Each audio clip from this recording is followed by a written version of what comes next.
بسم اللہ الرحمن الرحیم۔ السلام علیکم۔ دعا کی قبولیت۔ آج کل ہر دوسرا شخص یہ کہتا نظر آ رہا ہے کہ ہماری دعائیں قبول نہیں ہوتی، اس لیے دعا کرنے سے پہلے کوئی نیک عمل ضرور کیجیے، مثلا صدقہ خیرات کیجیے، کسی بھوکے کو کھانا کھلا دیجیے یا نفل نماز اور روزوں کا اہتمام کیجیے، اور اگر خدا نخواستہ کسی مصیبت میں گرفتار ہو جائیں تو اپنے اعمال کا واسطہ دے کر دعا کیجیے جو آپ نے پورے اخلاص کے ساتھ صرف اللہ کے لیے کیے ہوں۔ نبی کریم صلی اللہ علیہ وآلہ وسلم نے ایک بار 3 ایسے صحابہ کا واقعہ سنایا جو ایک اندھیری رات میں ایک غار کے اندر پھنس گئے تھے۔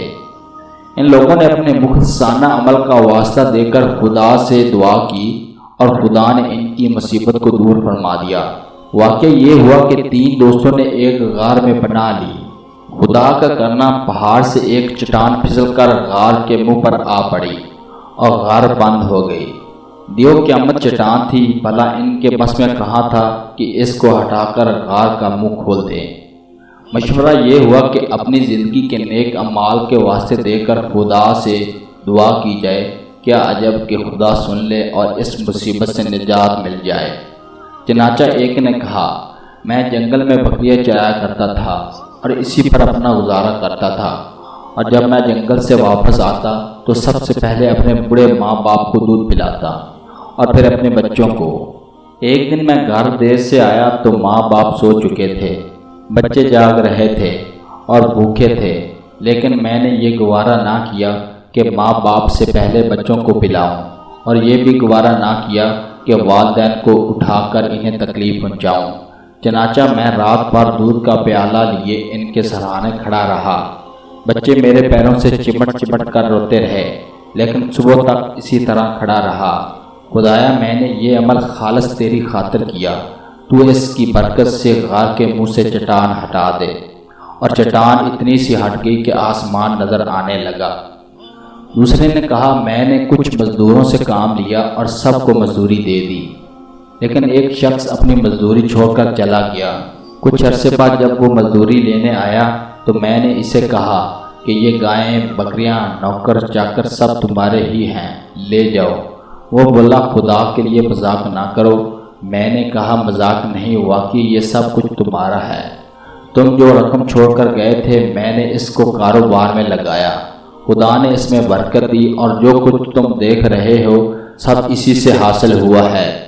یہ تم اطمینان کے ساتھ لے جاؤ، سب کچھ تمہارا ہے۔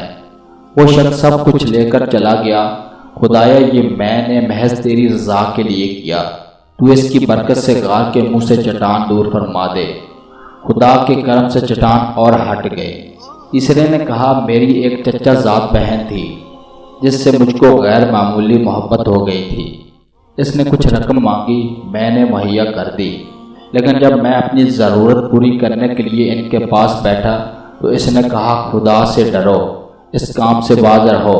میں وہاں سے اٹھ گیا اور میں نے وہ رقم بھی اس کو بخش دی۔ اے خدا، تو خوب جانتا ہے کہ میں نے یہ سب محض تیری خوشنودگی کے لیے کیا۔ خدایا، اس کی برکت سے غار کا منہ کھول دے۔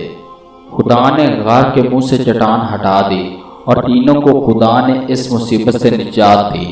دوستو، یہ واقعہ آپ کو اس لیے بتایا گیا ہے کہ آپ بھی اپنے کسی نیک کام کا واسطہ دے کر دعا کیا کریں، مگر نیک کام بھی صرف اللہ کی رضا کے لیے کیا کریں۔ دکھاوے کے کام اللہ بھی خوب جانتا ہے اور سمجھتا ہے۔ ہماری زندگی میں دکھاوے اور نمائش کا عمل کس قدر بڑھ گیا ہے یہ بات ہم سب جانتے ہیں، مگر پھر بھی دکھاوے سے باز نہیں آتے۔ اللہ ہم سب پر رحم کرے اور نیک کام کرنے کی توفیق عطا فرمائے۔ آمین ثم آمین۔